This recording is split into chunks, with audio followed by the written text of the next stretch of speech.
Hey what's up guys, TechBack here. In this video I will show you how to install fastest and free download manager for PC. Download the file from link that is given in description, run setup file as administrator.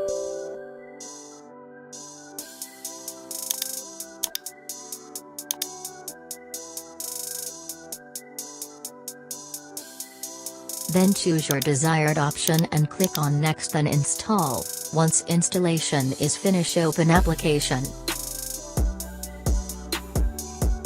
If this video is helpful for you, give a like and hit that red subscribe button.